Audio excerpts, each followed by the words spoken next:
السلام عليكم ورحمة الله وبركاته.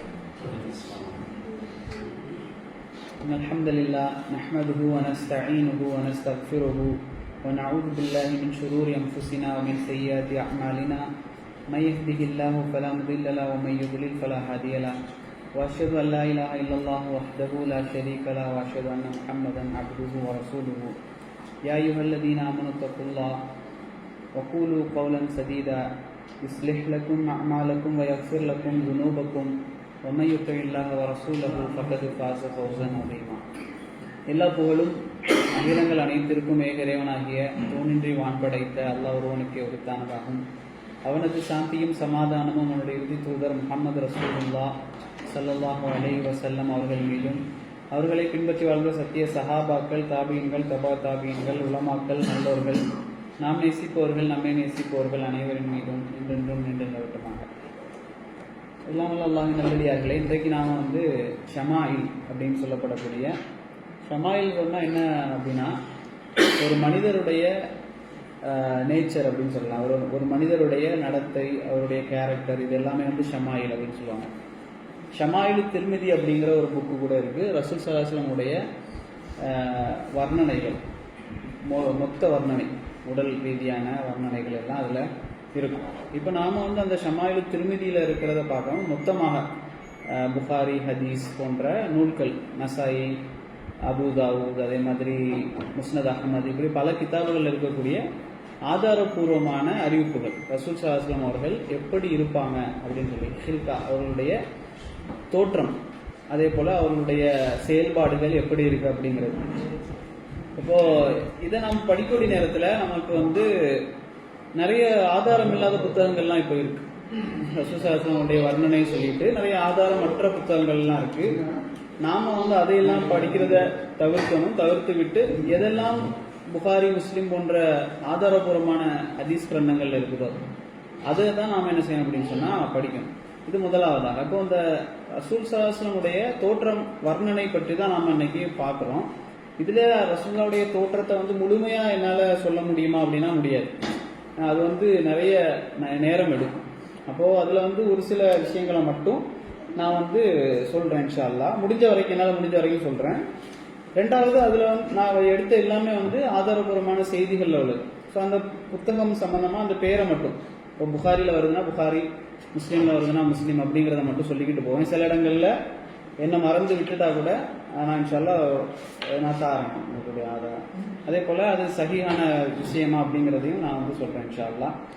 இப்போ ரெண்டாவது, இந்த ரசூல் ஸல்லல்லாஹு அலைஹி வஸல்லம் தோற்றத்தை நாம எதற்காக படிக்கணும் அப்படிங்கிறப்போ, எதுக்கு அப்படின்னு சொன்னா, ரசூல் ஸல்லல்லாஹு அலைஹி வஸல்லம் அவர்கள் மீது நமக்கு ஒரு அன்பு ஏற்படும். அவர்களை பற்றி மொத்தமாக படிக்கக்கூடிய நேரத்தில் அவர்கள் மீது உள்ள ஒரு நேசம் என்பது அதிகரிக்கும். அதே போல அவர்களோடு நாங்கள் சொர்க்கத்துல இருக்கணும் அப்படிங்கிற ஒரு தேட்டம், ஒரு மனிதரை பத்தி நல்லா தெரிஞ்சுக்கிட்டோம் அப்படின்னு சொன்னா அவரோட நாங்க இருக்கணுமே அப்படிங்கிற ஒரு தேட்டம் அதிகரிக்கும். இந்த தேட்டத்தினால நாங்க செய்யக்கூடிய அமல்கள், அவரை போல நடக்கணும் அப்படிங்கிற, நாம அவரை போல செய்யக்கூடிய எல்லாமே அல்லாஹ்விடத்துல கூலி ஏற்படுத்தல், செய்யக்கூடிய செயல் கூலியை ஏற்படுத்தி தராட்டாலும் சில விஷயங்கள் ரசூலுல்லாஹ் செஞ்சிருப்பாங்க. அதே மாதிரி நாம் செய்யறது அது அமலாக இருக்காது. ஆனா நாம நபியவர்கள் மேல நேசத்தினால அது செய்யறதுனால அந்த நேசத்துக்குன்னு சொல்லி ஒரு கூலி இருக்கு.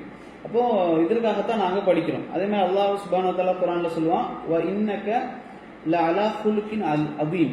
அதாவது ரசூல் ஸல்லல்லாஹு அலைஹி வஸல்லம் அல்லாஹ் சொல்றான், மகத்தான நல்ல குணத்துல நாங்க என்ன செஞ்சிருக்கிறோம், அவரை நாங்க படைச்சிருக்கிறோம் அப்படின்னு சொல்லி அல்லாஹ் சொல்றான். இன்னைக்கு ரசூல் ஸல்லல்லாஹு அலைஹி வஸல்லம் பற்றி நிறைய பேர், உதாரணமா கோய்த் அப்படின்னு சொல்லக்கூடிய ஒரு ஜெர்மன் உடைய ஒரு ஆளு, லிட்ரேச்சர் எழுதக்கூடிய லிட்ரரி பர்சன், அவர் சொல்றாரு, ரசூல் ஸல்லல்லாஹு அலைஹி வஸல்லம் அவரை பத்தி நான் படிச்சேன், இவரை போல ஒரு மனிதரை என்னால என்ன செய்ய முடியல, பார்க்க முடியல. இவரை மாதிரி ஒரு சிறந்த ஒரு மனிதரை எங்களால பார்க்க முடியல. அவர் யூரோப்பியன். எங்களுடைய யூரோப்ல பல ஐடியாஸ்களை நாங்கள் கொண்டு வந்தோம்.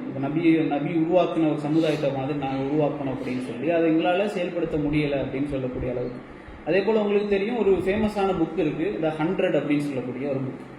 100 சிறந்த, the most influential person in the world history அப்படிங்கிற மைக்கேல் ஹெச் ஹர்ட் அப்படிங்கிறவர் எழுதினார். இவர் ஒரு கிறிஸ்டியன்.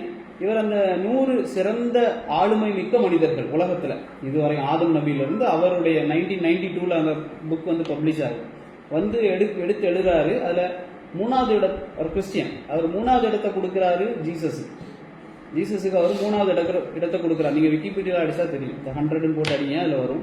3வது இடத்தை கொடுக்குறாரு ஜீசஸுக்கு. அவர் சொல்றாரு அது வந்து என்ன, இவர் வந்து ஒரு ரிலீஜியஸ் லீடர் அப்படிங்கிறது. 2வது இடத்தை கொடுக்குறாரு ஐசக் நியூட்டனுக்கு கொடுக்குறாரு. அவர் ஒரு நிறைய கண்டுபிடிப்புகளை கண்டுபிடிச்சிருக்கிறார். ஃபர்ஸ்ட் இடத்தை கொடுக்குறாரு ரசூலுல்லாஹ் ஸல்லல்லாஹு அலைஹி வஸல்லம், ஒரு கிறிஸ்தவர் கொடுக்குறாரு. அவர் அதில் கோட் பண்றாரு அப்படின்னா அவர் ஒரு பொலிட்டிக்கல் அண்ட் ரிலீஜியஸ் லீடர் அப்படிங்கிறது. காரணம் சொல்லக்கூடிய நேரத்தில் நிறைய காரணம் சொல்றாரு. அவர் வந்து இந்த உலகத்துக்கு செஞ்ச விஷயங்களை எடுத்துக்கிட்டா யாராலும் செய்ய முடியாத அளவுக்கு அவர் செஞ்சார் அப்படிங்கிறது. அதே போல பெர்னாட் ஷா உங்களுக்கு தெரியும். பெர்னாட் ஷா ஒரு பிரபலியமான மனிதர்.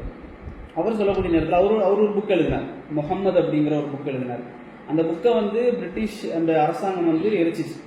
அப்ப அவர் அந்த புத்தகத்துல சொல்றாரு, இந்த உலகம் வந்து முகம்மது அப்படிங்கிற மனிதருடைய தேவையின் பக்கம் இருக்குது. அதே போல அவர் கொண்டு வந்த மார்க்கம் என்பது இருள் நிறைந்த இந்த உலகத்துல ஒரு வெளிச்சம் மிக்க ஒரு மார்க்கத்தை கொண்டு வரக்கூடியதாக இருக்குது. நான் நினைச்சேன் இந்த முகம்மது வந்து கிறிஸ்தவத்துக்கு எதிரானவர், எதிரி என்பதாக நான் நினைத்தேன். அப்படி இல்லை. அவர் எப்படிப்பட்டவராக இருந்தார்னு சொன்னா மனித நேயம், ஹியூமானிட்டியுடைய சேவியராக இருந்தார். சேவியர்னு சொன்னா மனித நேயத்தை காப்பாற்றக்கூடியவராக அவர் இருந்தாரு. அவர் இன்றைய தினம் இந்த உலகத்துல அவர் இருந்தார் அப்படின்னு சொன்னா இந்த உலகத்தில் இருக்கக்கூடிய எல்லா பிரச்சனைகளுக்கும் அவர் தீர்வு சொல்லக்கூடியவராக இருந்திருப்பார் அப்படின்னு சொல்லி பெர்னாட் ஷா சொல்றார். இப்ப எதுக்கெல்லாம் இந்த நான் முஸ்லிம்களுடைய கூற்றுகளை நான் சொல்றேன் அப்படின்னு சொன்னா அதெல்லாம் ஒரு ரசூலுல்லாவை சிறப்பிக்கிறதுக்கு அவங்க தான் சொல்லணும்னு இல்லை. இருந்தாலும் நான் முஸ்லீம் என்பதனால ரசூல்லா சிறந்தவர்ங்கிற கண்ணோட்டத்தை விட நான் முஸ்லீமாக இருந்து நபியை பார்த்தா கூட அவங்க எப்படிதான் பார்ப்பாங்க, உலகத்தில் சிறந்த ஒரு மனிதராகத்தான் அவரை பார்ப்பாங்க. அல்லாஹ் அப்படிதான் படைச்சிருக்கிறான். அப்ப நபியை பத்தி ஏன் படிக்கணும், எதற்காக தெரிந்து கொள்ளணும் அப்படின்னு சொன்னா அல்லாஹ் ரப்புல் ஆலமீன் சொல்றான், ரசூல் ஸல்லல்லாஹு அலைஹி வஸல்லம் சொல்றாங்க, ஒரு மனிதர் ஈமான் கொண்டவராக ஆக முடியாது எப்போது வரை அவர் தன்னுடைய தந்தையை விட, மகனை விட, உலகத்தில் இருக்கக்கூடிய எல்லா மக்களையும் விட என்னை நேசிக்காத வரை அப்படின்னு சொல்லி ரசூல் ஸல்லல்லாஹு அலைஹி வஸல்லம் சொல்றாங்க. அப்போ இதுதான் விஷயம். இதற்காக நபி அவர்களை நாங்க படிக்கிறோம். முதலாவதாக ரசூல் ஸல்லல்லாஹு அலைஹி வஸல்லம் பரம்பரை சம்பந்தமான ஒரு சின்ன அறிவாது இருக்கு. ரசூலுல்லாவுடைய வாப்பால இருந்து நிறைய பெயர்கள் வருது, நான் சொல்றேன். அதுல இந்த பெயர்களை மனனம் பண்ணணும்னு அவசியம் இல்லை. இந்த பெயரை வந்து கேட்டிருக்கவாது செய்யணும் அப்படிங்கிறதுக்காக. எனக்கே தெரியாது, ஒரு 10-20 வரைக்கும் தெரியும். அப்போ இதுல வந்து நான் சொல்றேன், ரசூலுல்லாவுடைய பெயர் முஹம்மது இப்னு அப்துல்லா. அப்துல்லா வந்து வாப்பாவுடைய பெயர். அதற்கு பிறகு அப்துல் முத்தலிப், அதற்கு பிறகு ஹாஷிம், அதற்கு பிறகு அப்துல் மனாஃப், அதற்கு பிறகு குசை, அப்புறம் கிலாப், முர்ரா, காப், லுவை, கலிப், ஃபிஹர், மாலிக், நதர், கினானாங்கிற பேரை ஞாபகம் வைக்கணும். அதே போல குசைமா, முத்ரிகா, இலியாஸ், முதர் அப்படிங்கிறதும் நிறைய ஹதீஸ்கள்ல நீங்க பார்க்கலாம், முதர் குலம் அப்படிங்கிறது. அதே போல நிசார், அதே போல மாத், அதுனான். இந்த அதுனான் வரைக்கும் தான் ரசூல் ஸல்லல்லாஹு அலைஹி வஸல்லம் பரம்பரையை கொண்டு போவாங்க. இது வந்து வேற உலகத்துல வேற எங்கேயும் இல்லாத ஒரு நடைமுறை. அரபுகள்கிட்ட இப்போவும் இருக்கக்கூடிய நடைமுறை என்னன்னு சொன்னா பரம்பரையை வந்து ஒரு 50 வருஷத்துக்கு வந்து 50 சமுதாயத்துக்கு வந்து வச்சிருப்பாங்க. நமக்கு இன்னைக்கு வாப்பாவோட வாப்பா பேரை கேட்டா தெரியாது தமிழ்நாட்டில். ஆனா அவங்க அப்படி இல்லை, வச்சிருப்பாங்க ஞாபகம். அப்ப அதுனான் வரைக்கும் அவங்க போறாங்க. இந்த அதுனானுக்கு பிறகு யார் அப்படின்னு சொன்னா பரம்பரை போகுது. அது எங்க போய் முட்டும்னா இஸ்மாயில் அலைஹிஸ்ஸலாம்ல போய் முட்டும். இஸ்மாயில், அதுக்கு பிறகு இஸ்மாயில் இப்னு இப்ராஹிம் அலைஹிஸ்ஸலாம். அப்ப ரசூல் ஸல்லல்லாஹு அலைஹி வஸல்லம் பரம்பரை இப்ராஹிம் அலைஹிஸ்ஸலாமுடைய பரம்பரையை தொட்டது. அப்ப ரசூல் ஸல்லல்லாஹு அலைஹி வஸல்லம் ஒரு செய்தியில சொல்றாங்க, அல்லாஹ் சுப்ஹானஹு வ தஆலா என்னை எப்படி தேர்ந்தெடுத்தான் அப்படின்னு சொன்னா இஸ்மாயில் அலைஹிஸ்ஸலாமுடைய கோத்திரத்திலிருந்து கினானாவை தேர்ந்தெடுத்தான். கினானாவிலிருந்து குறைஷுடைய வம்சத்தை தேர்ந்தெடுத்தான். குறைஷியர்களிலிருந்து பனு ஹாஷிமை தேர்ந்தெடுத்தான். பனு ஹாஷிமிலிருந்து அல்லாஹ் என்னை தேர்ந்தெடுத்தான் அப்படின்னு சொல்லி அந்த பரம்பரையை ரசூல் ஸல்லல்லாஹு அலைஹி வஸல்லம் சொல்றாங்க. அதே போல இன்னொரு ரசூல் ஸல்லல்லாஹு அலைஹி வஸல்லமுடைய பெயர்கள் பத்தி பார்க்கக்கூடிய நேரத்தில் நம்ம தெரியாத பெயர்கள், நபி அவர்களுடைய முஹம்மது அப்படிங்கிற பெயர் தெரியும், அஹமது அப்படிங்கிற பெயர் தெரியும். இன்னும் 3 பெயர்கள் இருக்கு. அல் மாஹி அப்படிங்கிற பெயர், அதே போல ஹாஷிர் அப்படிங்கிற பெயர், அதே போல ஆகிப். இந்த 5 பெயர்களையும் ஜுபைர் இப்னு முத்தீம் அறிவிக்கிறாங்க இந்த பெயர்களை. அப்போ இப்போ நபி அவர்களை பத்தின பெயர்களை நாம படிச்சுக்கிட்டோம். இப்போ ரசூல் ஸல்லல்லாஹு அலைஹி வஸல்லம் முகம் எப்படி இருக்கும் அப்படிங்கிறப்போ ஜாபிர் இப்னு சமூரா ரலியல்லாஹு அன்ஹு சொல்றாங்க, ஒரு நாள் நபி அவர்களை நான் வந்து என்ன செஞ்சேன் அப்படின்னு சொன்னா இருண்ட இரவிலே நிலா வெளிச்சம் நிறைந்த அந்த இரவுல நான் என்ன செய்றேன், ரசூல் ஸல்லல்லாஹு அலைஹி வஸல்லம் அவருடைய முகத்தை நான் பார்த்தேன் அப்படின்னு சொல்லி ஜாபிர் இப்னு சமுரா சொல்றாங்க. அப்ப எப்படி இருந்தது ரசூல் ஸல்லல்லாஹு அலைஹி வஸல்லம் அவர்களை நான் பார்க்கிறேன், அங்க ஒரு முழு அந்த சந்திரன் முழுமையாக இருக்கக்கூடிய அந்த இரவு. அவர் சொல்றாரு, நான் சந்திரனை பார்த்தேன், நபியை பார்த்தேன், மறுபடியும் சந்திரனை பார்த்தேன், நபியை பார்த்தேன், இப்படி சொல்றாரு. சொல்லி அவர் சொல்றாரு, வல்லாஹி நான் சொல்கிறேன், இந்த சந்திரனை விட ரசூல் ஸல்லல்லாஹு அலைஹி வஸல்லம் முகம் பிரகாசமாக இருந்தது, மிக அழகாக இருந்தது அப்படின்னு சொல்லி அவர் சொல்றாரு. திருமிதியில வரக்கூடிய செய்தி, அல்பானி ரஹ்மத்துல்லாஹி சஹீஹ் அப்படின்னு சொல்றாங்க. அதே போல நபி அவருடைய தோல் எப்படி இருந்துச்சுன்னு சொன்னா, நடுத்தரமான நிறத்தோடு, மிகவும் தூய வெண்மை இல்லை. அப்படி ஹதீஸ்ல எப்படி இருக்குதுன்னா, தூய வெண்மை இல்லை அப்படின்னு. தூய வெண்மைனா என்ன சொல்றதுன்னா, ரொம்ப வெண்மை நிறமாகவும் இல்லாமல் ரொம்ப கருத்த நிறமாகவும் இல்லாமல் ஒரு நடுத்தரமான நிறத்தோடு இருந்தது, சிவப்பு கலந்த ஒரு நிறத்தில் ரசூல் ஸல்லல்லாஹு அலைஹி வஸல்லம் தோல் இருந்தது என்பதாக சொல்றாங்க. அதே போல பரா இப்னு ஆசிப் ரலியல்லாஹு அன்ஹு சொல்றாங்க, நபி அவர்கள் அழகிய முகம் கொண்டவராகவும் அழகிய குணம் படைத்தவராகவும் இருந்தார்கள் அப்படிங்க. இன்னைக்கு நமக்கு நிறைய பேருக்கு அழகிய முகம் இருக்கும், குணம் என்னது இப்படி இருக்காது, அழகிய குணமாக இருக்காது. இப்போ அழகிய முகம் எல்லாருக்கும் இருக்கணும் அப்படிங்கிறது அவசியம் இல்லை. அவருக்கு அழகிய குணம் இருந்தாலே போதும், அல்லாஹ் என்ன செய்வான், அதற்கான கூலியை கொண்டு வந்து சேர்ப்பான்.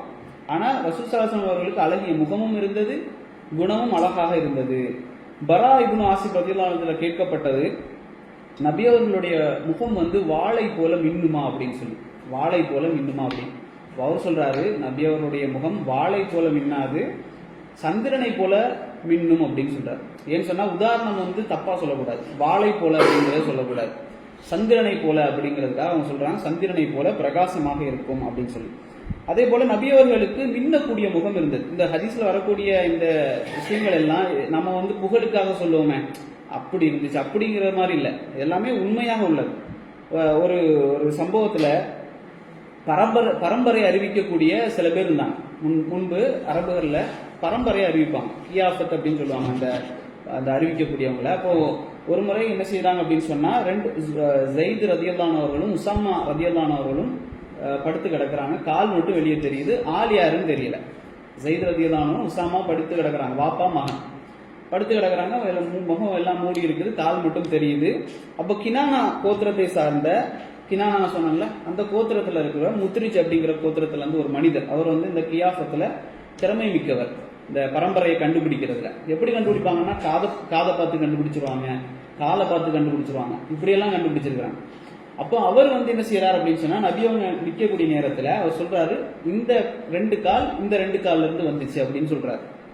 கரெக்டா சொல்றாரு, வாப்பாவுடைய பையன் அப்படின்னு சொல்லி. நபி அவங்களுக்கு சந்தோஷம் தாங்க முடியல. அது எதற்கான சந்தோஷம் அப்படின்னு சொன்னா, ஸைத் ரலியல்லாஹுடைய உம்மா இருக்கிறாங்களே, இவங்க அடிமை பெண். இந்த அடிமை பெண்ணை தான் யார் திருமணம் செய்வாங்க, உஸாமா ரலியல்லாஹு திருமணம் செஞ்சிருப்பாங்க. அப்போ இந்த ஸைத் அந்த ஒரு தவறான ஒரு சிந்தனை இருந்துச்சு, ஸைத் இவருடைய பிள்ளையா இருக்காதோ அப்படி. அப்ப இந்த பரம்பரையை அறிவிக்கக்கூடியவர் சொல்றாரு, இந்த கால்ல இருந்து வந்துச்சுன்னு சொன்னோன்னா நபி அவங்களுக்கு சந்தோஷம். நபி அவங்க தன்னுடைய மனைவிட்ட போய் சொன்னாங்க, அவர் சொன்னதை கேட்டீங்களா, இந்த கால்ல இருந்து வந்துச்சு அப்படின்னு சொல்லி சொல்றாரு அப்படின்னு சொல்லி சந்தோஷப்பட்டாங்க. அப்போ அவருடைய முகம் மின்னியது என்ற செய்தியை நாங்க பார்க்கிறோம். அதே போல ரசூல் ஸல்லல்லாஹு அலைஹி வஸல்லம் அவர்களுடைய முகம் எப்பொழுதும் ஒளி வீசும். எப்போதெல்லாம் நபி அவர்கள் சந்தோஷப்படுகிறார்களோ, எப்போதெல்லாம் நபி அவங்க சந்தோஷப்பட்டாங்களோ முகத்துல அது காட்டிடும். அதே போல நபி அவங்க எப்போதெல்லாம் கோபப்படுகிறாளோ அப்போதெல்லாம் முகம் காட்டி கொடுத்துரும். இது நயவஞ்சகத்திலிருந்து தூரமானது. நயவஞ்சகர்கள் எப்படி இருப்பாங்கன்னா, அவங்க கோபப்படுறாங்களா சந்தோஷப்படுறாங்களாங்கிறது தெரியாது, அவங்க இந்த சம்பவத்தை வெறுக்கிறாங்களா, அந்த தொழுகையை வெறுக்கிறாங்களாங்கிறது முகத்துல தெரியாது. ஆனா நபி அவங்க அப்படி இருக்கல, வெட்ட வெளிச்சமாக சந்தோஷப்பட்டாலும் முகத்தில் காட்டி கொடுத்துரும், கோபப்பட்டாலும் முகம் காட்டி கொடுக்கக்கூடிய அளவுல ரசூல் ஸல்லல்லாஹு அலைஹி வஸல்லம் இருந்தாங்க. நபி அவர்களுடைய முடி எப்படி இருந்தது அப்படின்னு சொன்னா, மிகவும் அடர்த்தியாகவும் இல்லாமல் மிகவும் இடைவெளி விட்டும் இல்லாமல் ஒரு நடுத்தரமான அளவில் ரசூல் ஸல்லல்லாஹு அலைஹி வஸல்லம் முடி இருந்தது. அவர்கள் மரணிக்கக்கூடிய நேரத்துல சஹாபாக்கள் சொல்றாங்க, ரசூல் ஸல்லல்லாஹு அலைஹி வஸல்லம் அவர்கள் மரணிக்கக்கூடிய நேரத்துல அவர்களுடைய தலைமுடி மற்றும் தாடியில 20க்கும் கீழ்பட்ட, மேற்பட்ட இல்ல 20க்கும் கீழ்பட்ட அளவில் பழுத்த முடிகள் இருந்தது. என்னன்னா தெரிஞ்சிடும், அந்த மாதிரி 20க்கு கீழே தான் என்ன செஞ்சிச்சு, பழுத்த முடிகள் இருந்துச்சு. அப்ப அது எப்படி வந்தது அப்படின்னு கேட்கக்கூடிய நேரத்துல ரெண்டு விஷயம். கத்தாதா அறிவிக்கிறாங்க, அனஸ் ரலியல்லாஹு இடத்துல இருந்து அவங்க சொல்றாங்க, அவங்களிடத்துல கேட்கப்பட்டது, நபி அவங்க சாயம் பூசுவாங்களா அப்படின்னு சொல்லி. அப்ப அவங்க சொல்றாங்க இல்ல அப்படின்னு சொல்றாங்க. ஆனா இன்னொரு செய்தியில வருது ரசூல் ஸல்லல்லாஹு அவர்கள் சாயம் பூசி இருக்கிறாங்க அப்படின்னு சொல்லி. ஒரு இந்த சாஃப்ரான் சொல்லக்கூடிய குங்குமத்தினாலையும் இன்னொரு பூ இருக்கு, சாஃப்ல வர்றது, தமிழ்ல என்னன்னு தெரியல, பார்த்து சொல்றேன். அந்த ரெண்டு இதையும் கலந்து நபி அவங்க சாயம் பூசினதாகவும் ஒரு செய்தி வருது. அப்போ இந்த பழுத்த முடிகள், அதாவது இந்த இடத்துல, இந்த ரெண்டு இடத்துலையும் பின்ன இந்த இடத்துலையும் நபி அவர்களுக்கு பழுத்த முடிகள் இருந்துச்சு. 20க்கும் குறைவாக நபி அவர்களுக்கு இருந்துச்சு. அது நபி அவர்களுக்கு எப்படி வந்தது அப்படின்னு சொன்னா வாசனை பூசுவதனால அப்படின்னு சொல்லி செய்தி வருது. வாசனை நபி அவங்க என்ன செய்வாங்க, தலைக்கு தாடிக்கெல்லாம் பூசிக்கொள்ளுவார்கள், அதன் மூலமாகத்தான் வந்தது அப்படின்னு சொல்லி. அதே போல நபி அவங்க எப்படி முடியை சீவுவார்கள் அப்படின்னு சொன்னா, ஆரம்பத்துல நபி அவங்க என்ன செஞ்சுட்டு இருந்தாங்க அப்படின்னு சொன்னா யூதர்களுக்கு ஒப்பாக சீவி கொண்டிருந்தாங்க. வஹி அது சம்பந்தமா வஹி வராம இருக்கும் இல்லையா. இப்போ எந்த விஷயத்துக்கெல்லாம் வஹி வராம இருக்குதோ அந்த விஷயத்துக்கெல்லாம் ரசூல் ஸல்லல்லாஹு அலைஹி வஸல்லம் என்ன செய்வாங்கன்னா யூதர்களுக்கு சார்ந்தே நடப்பாங்க. முஷ்ரிக்குகளுக்கு மாற்றமாக யூதர்கள் அஹ்லுல் கிதாப், அவங்க கிதாபோடு இருக்கக்கூடியவங்க, அவங்கள போலே நடப்பாங்க ரசூலுல்லாஹ் முன்னால. அப்போ ரசூல் ஸல்லல்லாஹு அலைஹி வஸல்லம் அவங்க எப்படி சீவினாங்கன்னா இப்படி ஏத்தி சீவுறது, ஏத்தி சீவிட்டு இருந்தாங்க. யூதர்களும் அந்த மாதிரி சீவுறதுனால ஏத்தி சீவிட்டு இருந்தாங்க. அதற்கு பிறகு அல்லாஹ் என்ன செஞ்சுட்டான், மாற்றமாக நடக்கிறதுக்கு, யூதர்களுக்கு மாற்றமாக அல்லாஹ்வுடைய தூதர் எப்போ நடக்க ஆரம்பிச்சாங்களோ அப்ப இருந்து என்ன செஞ்சுட்டாங்க, ரசூலுல்லாஹ் வகுடு எடுத்து சீவ ஆரம்பித்து விட்டார்கள். முஷ்ரிக்குகள் எப்படி செஞ்சாங்களோ அப்படி செய்ய ஆரம்பிச்சிட்டாங்க. ஆனா யூதர்களுக்கு மாற்றம் செஞ்சாங்க நபி அவங்க. நபி அவர்களுடைய முடி அளவு எந்த அளவுக்கு இருக்குன்னு சொன்னா, அவங்க முடியை எடுத்து விட்டாங்க அப்படின்னு சொன்னா இந்த காதுக்கு கீழே வரக்கூடிய அளவிற்கு நபி அவர்கள் என்ன செஞ்சாங்க, முடியை வளர்த்தியவர்களாக இருந்தார்கள். அதே போல நபி அவர்களுடைய தோல் எந்த அளவுக்கு இருந்துச்சுன்னா அகண்ட தோளாக, ஷோல்டர் என்பது அகண்ட ஷோல்டராக இருந்தது. தாடி எப்படி இருந்ததுன்னு சொன்னா அதுல வருது அடர்த்தியான தாடி, பெரிய தாடியாக.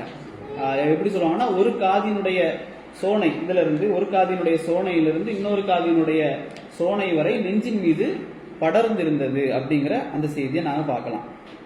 இது என்னன்னு சொன்னா நபி அவங்க வலியுறுத்திய ஹதீஸ்.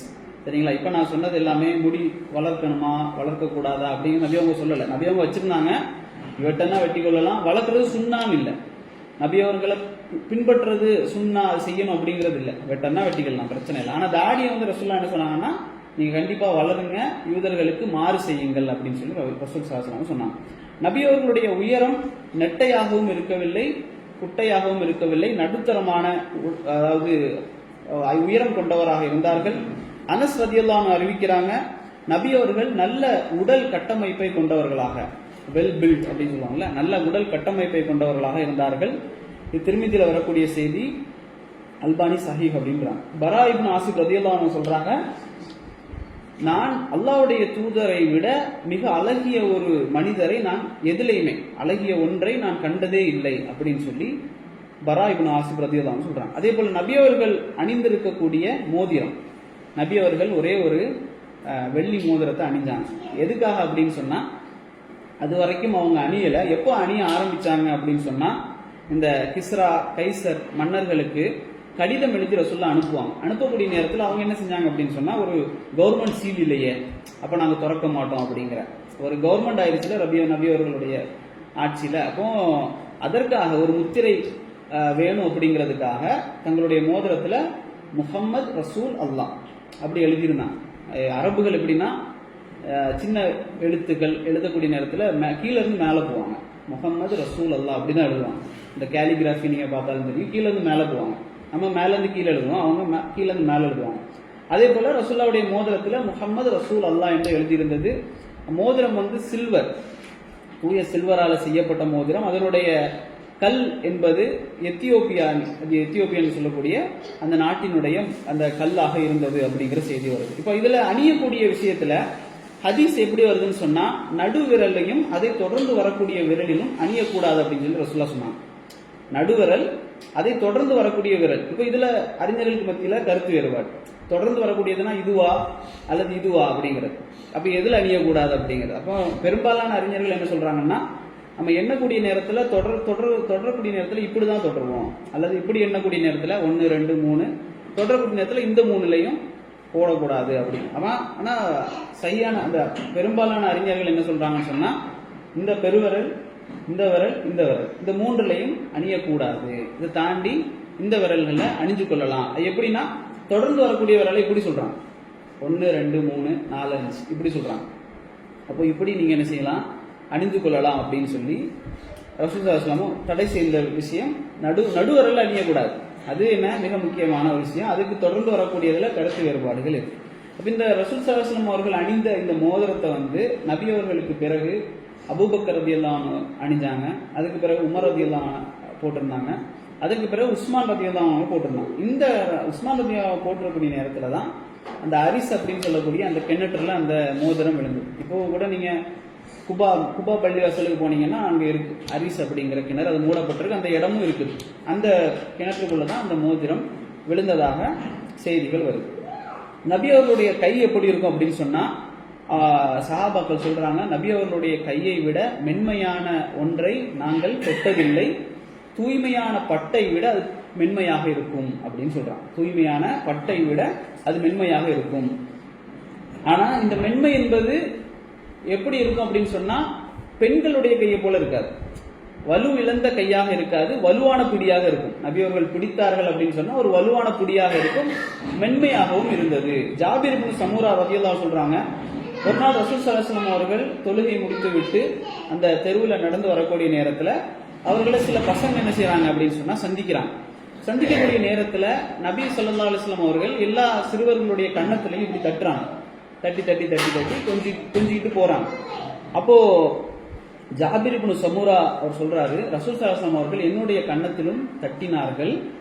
அது எப்படி இருந்தது அப்படின்னு சொன்னா மிக குளிர்ந்த ஒரு கையாகவும் மிக நறுமணம் மிக்க ஒரு கையாகவும் இருந்தது. எந்த அளவுக்கு அப்படின்னு சொல்லக்கூடிய நேரத்தில் அந்த நறுமணத்தை அதாவது நறுமணம் விற்கக்கூடிய ஒரு வியாபாரி, பெர்ஃப்யூம் விற்கக்கூடிய அந்த வியாபாரி தன்னுடைய பாத்திரத்துக்குள்ள கையை போட்டு எடுத்து நம்ம கன்னத்துல தட்டுனா எப்படி அது மணக்குமோ அதே போல நபி அவர்களுடைய கை வாசம் வீசியது என்பதாக ஜாபிர் இப்னு சமூராவியவா சொல்றாங்க. அதே போல நபி ஸல்லல்லாஹு அலைஹி வஸல்லம் அவர்கள் நல்ல பெர்ஃப்யூம்களை விரும்பக்கூடியவர்களாக இருந்தார்கள். நபி அவங்க ஒரு செய்தியிலே சொல்லுவாங்க, உலகத்துல எனக்கு விருப்பமான 2 விஷயங்கள் இருக்கு, ஒன்று பெண்கள், இன்னொன்று பெர்ஃப்யூம், அதாவது நறுமணம் என்பதாக. அதாவது நம்ம தவறா நினைச்சிடக்கூடாது, ஹலாலான பெண்கள் சொன்னா குழந்தைகளும், அதாவது நம்ம மகள்களும் பெண் தான், தாயும் பெண் தான். இப்ப எல்லா பெண்கள் என்றால் ரசூல் ஸல்லல்லாஹு அலைஹி வஸல்லம் அவர்களுக்கு விருப்பமானவர்களாகவும் நறுமணம் என்பது நபி அவர்களுக்கு விருப்பமானதாகவும் இருந்தது என்பது ஒரு செய்தி வருது. அப்ப ரசூல் ஸல்லல்லாஹு அலைஹி வஸல்லம் அவர்கள் மிக வாசம் வீசக்கூடியவர்களாக இருந்தார்கள் என்று அனஸ் ரலியல்லாஹு சொல்றாங்க. அபூபக்கர் ரலியல்லாஹு அன்ஹுடைய செய்தி நான் அன்னைக்கு கூட உங்களுக்கு சொன்னேன். ரசூல் ஸல்லல்லாஹு அலைஹி வஸல்லம் அவர்கள் மரணிக்கக்கூடிய நேரத்துல, மரணித்ததற்கு பிறகு அபூபக்கர் ரலியல்லாஹு பார்ப்பாங்க, பார்த்துட்டு சொல்லுவாங்க, திப்த ஹய்யன் வ மையிதன் அப்படின்னு சொல்லுவாங்க. நீங்க உயிரோடு இருக்கும் போதும் மணந்தீர்கள், இறந்த பிறகும் மௌத்தானதுக்கு பிறகும் மணக்கிறீங்க அப்படின்னு சொல்லி. இதுவும் என்ன ஒரு பழமொழி அந்த மாதிரி இல்லை, உண்மையாகவே நபி அவர்கள் என்ன செஞ்சாங்க அப்படின்னு சொன்னா மணந்தார்கள். நபி அவர்களுக்கு நறுமணம் பூசணும் கூட அவசியம் இல்லாத அளவுக்கு நபி அவர்களுக்கு அல்லாஹ் ரப்பல் ஆலமீன் இந்த பரக்கத்தை அந்த உடல்ல கொடுத்திருந்தான். அப்ப அனஸ் ரலியல்லாஹு அவங்க சொல்றாங்க, நபி அவர்களுடைய உடலிலிருந்து வரக்கூடிய அந்த நறுமணத்தை போல நான் எந்த ஒரு நறுமணத்தையும் கண்டது கிடையாது, மஸ்கை விட அம்பரை விட அப்படின்னு சொல்றாங்க. இன்னைக்கு இருக்கிற மஸ்க் அம்பர் அப்படிங்கிறதெல்லாம் மிக்ஸ் பண்ணுவாங்க அந்த ஃப்ராக்ரன்ஸ். இப்ப இந்த மஸ்கை விட அம்பரை விட மிகவும் மனம் மிக்கதாக ரசூல் ஸல்லல்லாஹு அலைஹி வஸல்லம் உடல் மனம் இருந்தது என்பது புகாரி முஸ்லிம்ல வரக்கூடிய செய்தி. ஜாபிர் இப்னு அப்துல்லா ரலியல்லாஹு அன்ஹு சொல்றாங்க, நபி அவர்கள் ஒரு இடத்தை கடந்து சென்றார்கள் என்று சொன்னால் அவர்கள் கடந்து சென்றதற்கு பிறகும் அங்க என்ன செய்யும், நறுமணம் வீசி கொண்டிருக்கும். அறிந்து கொள்வோம் பின்னாடி வரக்கூடியவங்க நபி அவங்க கடந்து போயிருக்கிறாங்க என்ற அளவிற்கு. அனஸ் ரலியல்லாஹு அவருடைய வீட்டுக்கு ஒரு நாள் ரசூல் ஸல்லல்லாஹு அலைஹி வஸல்லம் வராங்க. அப்ப அவங்களுடைய தாய் உம்மு சுலைம் ரலியல்லாஹு அன்ஹா, இப்போ இந்த ஹதீஸை ஒரு கூட்டம் மறுத்துரும், அதை நான் சொல்றேன். அப்ப இந்த உம்மு சுலைம் ரலியல்லாஹு அன்ஹா என்ன செய்வாங்கன்னா, ரசூல் ஸல்லல்லாஹு அலைஹி வஸல்லம் அந்த வீட்டில் தூங்குவாங்க. அப்போ இந்த உம்மு சுலைம் ரலியல்லாஹு அன்ஹா செய்வாங்கன்னு சொன்னா, ரசூல் ஸல்லல்லாஹு அலைஹி வஸல்லம் உடலிலிருந்து வழியக்கூடிய அந்த வியர்வை என்ன செய்வாங்கன்னா பாட்டில்ல எடுத்து சேமித்து வச்சு கொண்டு இருந்தாங்க. அப்ப ரசூல் ஸல்லல்லாஹு அலைஹி வஸல்லம் முழிச்சு கேட்டாங்க, இப்படி நீங்க செய்கிறீங்க, இப்படி நீங்க எதற்காக செய்றீங்க அப்படின்னு சொல்லி, இப்படி செய்றீங்களே எதற்காக செய்கிறீங்க அப்படின்னு சொல்லி அவங்க சொன்னாங்க, இந்த இது என்ன செய்வோம் நாங்க அப்படின்னு சொன்னா, எங்களுடைய நறுமணத்தோடு கலந்து கொள்வோம், நாங்க வச்சிருக்கக்கூடிய பெர்ஃப்யூமோட இதையும் நாங்கள் கலந்து கொள்வோம். அப்ப என்ன செய்யும், இது எங்களுக்கு இன்னும் மனத்தை அதிகரிக்கும், நறுமணத்தை அதிகரிக்கும் அப்படின்னு சொல்லி சொல்றாங்க. இது அனஸ் ரலியல்லாஹு அறிவிக்கிறாங்க. இப்ப இந்த ஹதீஸை வச்சுக்கிட்டு இப்போ ரசூல் ஸல்லல்லாஹு அலைஹி வஸல்லம் ஒரு அந்நிய பெண் வீட்டுல போய் தங்கினாரு, அங்க அவங்க இப்படி எடுக்கக்கூடிய நேரத்துல அவங்க அனுமதிச்சாங்க அப்படின்னு சொல்லி இந்த ஹதீஸை தட்டி விட்டுருவாங்க, ஹதீஸை மறுத்துருவாங்க. ஆனா இது ஆதாரபூர்வமான செய்தி. ரசூல் ஸல்லல்லாஹு அலைஹி வஸல்லம் அவர்களுக்கும் உம்மு சுலைம் ரலியல்லாஹுடைய சொந்தம் வந்து மற்ற ஹதீஸ்கள்ல வருது. அவங்களுக்கு அவங்க சின்னம்மா முறை அப்படிங்கிற மாதிரி செய்திகள் வருது. அப்போ நபி அவர்கள் வந்து இப்ப நறுமணத்தை விரும்பக்கூடியவர்களாகவும் சொந்தமாகவே உடலில் வந்து அல்லாஹ் ரப்பல் ஆலமீன் நறுமணத்தை கொடுத்ததாகவும் இருந்தான். அப்ப இந்த உடல் பரக்கத்து வந்து நாம வந்து என்ன செய்யணும் சொன்னா நம்பணும். இது வந்து ஒரு அக்கீதா. இது வந்து நாம படிக்கக்கூடிய நேரத்துல இப்படி எல்லாம் இருக்குது. இப்படி இன்னொரு செய்தி வரும், ரசூல் ஸல்லல்லாஹு அலைஹி வஸல்லம் அவர்கள் உது எடுத்த தண்ணியை பிலால் ரலியல்லாஹு கொண்டு வந்து வெளியில வைப்பாங்க. உது எடுத்த தண்ணியை பிலால் ரலியல்லாஹு கொண்டு வெளியே வைப்பாங்க. சஹாபாக்கள் அதுல என்ன செய்வாங்க, உது எடுப்பாங்க. அப்ப இந்த செய்தியை என்ன செய்யக்கூடாது, உடனே மறுத்தரக்கூடாது. அது என்ன உது செய்த தண்ணி. அப்ப ரசூல் ஸல்லல்லாஹு அலைஹி வஸல்லம் உடைய பரக்கத்து. அதே போல நபி அவர்களுடைய கைகளை என்ன செய்வாங்கன்னா தொட்டு முகத்துல தடவி கொள்வாங்க. இன்றைக்கு சிலதற்கு முடி நபி அவருடைய முடி இருக்குதுன்னு சொல்லி ஒரு செய்தி இருக்கு. அது வந்து பொய்யான செய்தி. அதுக்கு என்ன ஆதாரம் சொல்லுவாங்கன்னா, எப்படி கண்டுபிடிப்பீங்க இது ரசூலுல்லாஹ்வுடைய முடிதான் அப்படின்னு சொன்னா அதுல நிழல் இருக்காது அப்படின்னு சொல்லுவாங்க. முடிக்கு நிழல் இருக்காது, நபி அவருடைய முடிக்கு ஆதாரம் அப்படின்னு. அப்ப அதெல்லாம் பொய். அதே போல நபி அவர்கள் யூஸ் பண்ணின கப்பு, கோப்பை இதெல்லாம் இருக்குன்னு சொல்லுவாங்க. இதுவும் ஆதாரமற்ற செய்தி. அது அல்லாம நபி அவர்கள் சம்பந்தப்பட்ட வரக்கூடிய எல்லா விஷயங்களும் உண்மை. எந்த அளவுக்கு நபி அவர்கள் மனிதர் தான், அதுல மாற்று கருத்து இல்லை. ஆனா நபி அவர்கள் தூங்குனா தங்களுடைய கண் தான் தூங்கும், கல்பு தூங்காது அப்படிங்கிற செய்தி வரும். நபி அவங்க தூங்கிட்டு இருப்பாங்க, அந்த சத்தம் வெளிப்படும், இந்த குரட்டை மாதிரி வரக்கூடிய சத்தம் வெளிப்படும். ஆனா என்ன செய்வாங்க, ரசூல் ஸல்லல்லாஹு அலைஹி வஸல்லம் அவர்கள் கல்பு தூங்காது என்று வரக்கூடிய செய்தி இருக்கு. அதே போல ரசூல் ஸல்லல்லாஹு அலைஹி வஸல்லம் அவர்கள் சில வேளையில பின்னால நடக்கக்கூடியதெல்லாம் சொல்லிடுவாங்க. அதே போல பல மைல் தூரத்தில் நடக்கக்கூடியதெல்லாம் ரசூல் ஸல்லல்லாஹு அலைஹி வஸல்லம் சொல்லிடுவாங்க. இது எல்லாமே வஹியோடு சம்பந்தப்பட்டது. அதே போல நபி அவங்க சஹாபாக்களோட நடந்து போவாங்க. நடந்து போகக்கூடிய நேரத்துல முன்னுக்கு நடக்க மாட்டாங்க. சஹாபாக்களை பின்னால விட்டு முன்னுக்கு நடக்க மாட்டாங்க. சஹாபாக்களை எல்லாம் முன்னுக்கு விட்டுக்கிட்டு பின்னால நடப்பாங்க. அப்ப சொல்லுவாங்க, என்னுடைய முதுகை மலக்குமார்களுக்கு விட்டு விடுங்கள், பின்னால மலக்குமார்கள் வந்து கொண்டிருப்பான். இப்படி நபி அவர்களுக்கு நிறைய பரக்கத்தான அந்த உடல் இருந்தது அப்படிங்கிறத நாம ஏற்றுக்கொள்றோம். அப்ப அபு ஜுஹைஃபா ரலியல்லாஹு அன்ஹு சொல்றாங்க, ஒரு நாள் ரசூல் ஸல்லல்லாஹு அலைஹி வஸல்லம் அவர்கள் அந்த குச்சியை நாட்டி தொழுததற்கெல்லாம் பிறகு, அது பெரிய சம்பவம், அதையெல்லாம் தொழுததற்கு பிறகு அந்த இருந்த எல்லா மக்களும் என்ன செஞ்சாங்க அப்படின்னு சொன்னா, நபி அவர்களுடைய கையை தொட்டு முகத்தில் தடவி கொண்டிருந்தார்கள். தொட்டுனா நபி அவர் கையை தொட்டு இவங்க முகத்துல தங்களுடைய கையால தடவி கொண்டிருந்தாங்க. அபு ஜுஹைஃபா சொல்றாரு, நபி அவர்களுடைய கையையே பிடித்து நான் என்ன செஞ்சேன், என்னுடைய முகத்தில் வைத்தேன். அப்போ சொல்றாங்க, ரசூல் ஸல்லல்லாஹு அலைஹி வஸல்லம் கை வந்து ஆலங்கட்டியை விட குளுமை மிகுந்ததாகவும் கஸ்தூரியை விட மிகவும் மணக்கக்கூடியதாகவும் நறுமணம் மிக்கதாகவும் இருந்தது அப்படின்னு சொல்லி அபு ஜுஹைஃபா ரலியல்லாஹு அன்ஹு அவர்கள் சொல்றாங்க. அதே போல நபி அவர்களுடைய இதயம் என்பது நம்முடைய இதயம் போல அல்ல. அவருடைய ஓப்பன் ஹார்ட் சர்ஜரி நபி அவர்களுக்கு அப்போவே நடந்துச்சு. 1400 வருடத்துக்கு முன்னால நபி அவர்கள் சிறுவராக இருக்கக்கூடிய நேரத்திலையும், அதே போல மிஹ்ராஜுக்கு போறதற்கு முன்னாலே என்ன செய்யப்பட்டது, நெஞ்சு கிழிக்கப்பட்டு இதயம் வெளியே எடுக்கப்பட்டு ஜம்சம் தண்ணீரால கழுவப்பட்டு மறுபடியும் உள்ள வைக்கப்பட்டது. இப்ப இது வந்து நபி அவர்களுடைய இதயம் சம்பந்தப்பட்ட செய்தி. அதே போல நபி அவர்களுக்கு நபித்துவ முத்திரை அப்படிங்கிறது இருந்தது. நபித்துவ முத்திரை இது உடல்ல இருந்தது. எங்க அப்படின்னு சொன்னா, ஜாபிர் இப்னு சமுரா ரலியல்லாஹு அன்ஹு சொல்றாங்க, நபி அவர்களுடைய 2 தோள்களுக்கு மத்தியில், பின்னால தோள்களுக்கு மத்தியில சின்ன ஒரு சிகப்பு, அதாவது சதை துண்டு போல, எந்த அளவுக்குன்னு சொன்னா ஒரு புறாவினுடைய முட்டை அளவிற்கு ரசூல் ஸல்லல்லாஹு அலைஹி வஸல்லம் 2 தோள்களுக்கு மத்தியில் நபித்துவ முத்திரை இருந்ததை நான் பார்த்தேன் அப்படிங்கிற ஒரு செய்தி. அதே போல இன்னொரு திருமிதியில வர செய்தி, இன்னொரு செய்தி என்ன வரும்னு சொன்னா, முஆத் இப்னு ஜபல் ரலியல்லாஹு அன்ஹு அவர்கள் மரணிக்கக்கூடிய நேரத்துல பின்னால் ஒரு சஹாபி நிற்பார். அந்த சஹாபி சொல்வாரு, அவர் ரசூல் ஸல்லல்லாஹு அலைஹி வஸல்லம் அவர்கள் அந்த அடக்கம் செய்து விட்டு உட்கார்ந்து இருந்தாங்க.